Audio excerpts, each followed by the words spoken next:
NHL 22 makes the jump to new-gen consoles with improved graphics and mechanics, cleans up the user interface, and expands the field to welcome the league's 32nd franchise, the Seattle Kraken. EA Sports also manages to do something that the NHL has never done a particularly good job of doing, showcasing the best players on the planet. Hockey has never looked or felt so good.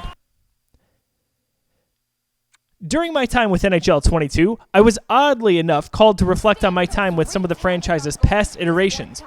When the NHL franchise made the then next-gen jump from the Xbox 360 and PS3 era to the Xbox One and PS4 with NHL 15, I wrote in my review that the rebuild begins.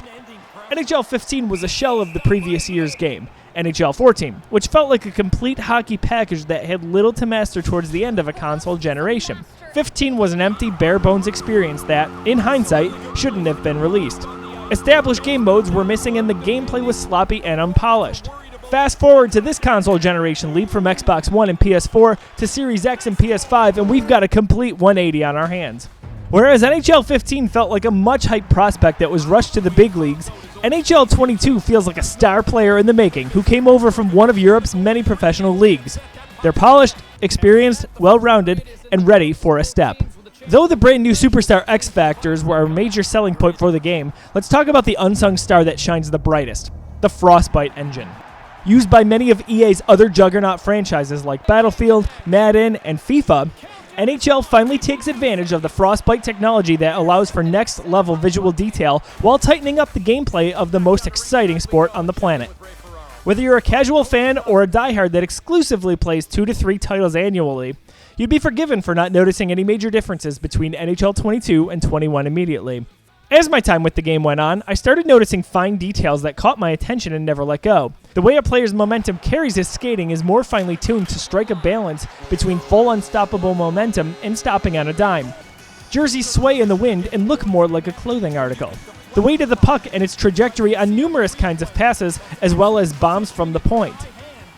But where I started to really have fun was in replay mode. Slowing down plays to watch players' emotions and facial expressions brings the realism to life.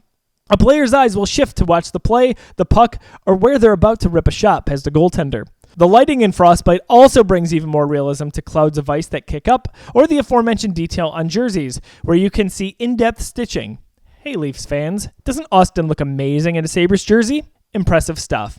I mentioned that NHL 22 brought back memories of older games, and another one that naturally comes to mind is NHL 2002, thanks to this being the 20th anniversary of its release. That entry gave the game's better players special attributes with visual on-ice badges that notified if a player was a sniper or a heavy hitter, for example, with a target and a hammer, respectively. NHL 22 brings this back via Superstar X Factors, showcasing the best talent in the game. Connor McDavid can fly down the ice without losing any ability to pass, shoot, or turn at full speed. Austin Matthews' iconic wrist shot ability is triggered when you use the right stick to wind up your shot. Alex Ovechkin's legendary one-timer that has terrorized goalies for a decade and a half is in the game. Nearly every team has a player with some of these abilities, and if not, at least features a handful with higher than average attributes. Prior to a game, you're able to see which players between the two teams have X Factors and what those abilities are. During a game, much like NHL 2002, you'll see a player's icons next to their name. At the end of the day, these abilities don't necessarily change the game all that much, but they do call attention to which of your players are truly special, and if nothing else, encourage you to use those players' best attributes in an effort to gain a competitive edge. From a presentation point of view, the game highlights a few players each game, most often one from each team, and follows their storyline throughout that game. If you score a goal based on triggering an X Factor, such as Nikita Kucherov's one-timer or Matthews' wrist shot, you'll get a stylized, unique instant replay. Franchise mode is as fun as ever, thanks to the hype around the Seattle Kraken. Nothing here is groundbreaking, but there's something so satisfying about bringing in the Kraken, or your own created 33rd NHL franchise, and drafting a team. It's why we all enjoy being a part of fantasy football and hockey leagues, right? I enjoyed creating the Virginia Bandicoots, a team based on everyone's favorite original PlayStation-era marsupial. The players exposed by the 31 other teams via expansion draft are realistic, with a logic-based approach applied to leaving older players, or players with big ugly contracts, ripe for the taking. GMs are tougher and thus more realistic to deal with when trying to make trades. I couldn't for the life of me pry Jack Eichel away from Buffalo, probably because he is healthy and happy in the game, and players are tougher to negotiate contracts with.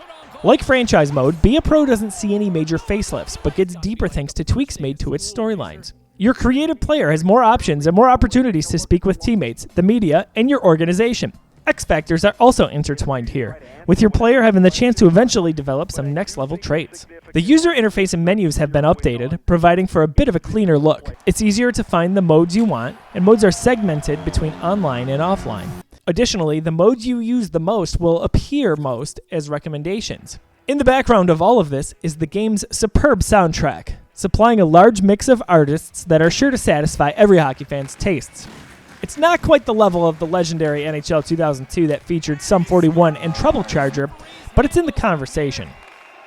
NHL 22 answers some of the biggest questions on fans' minds. How much of a difference will Frostbite make? Should I wait for NHL 23? Which team will Jack Eichel get traded to? Alright, that last one might be exclusive to Sabres fans, but we've got closure on those first two. NHL 22 doesn't change the game we love. It makes it better. If you were on the fence in deciding whether or not to wait to make the next gen jump until next year, don't. NHL 22 is the perfect way to break in your PS5 or Xbox Series X or S.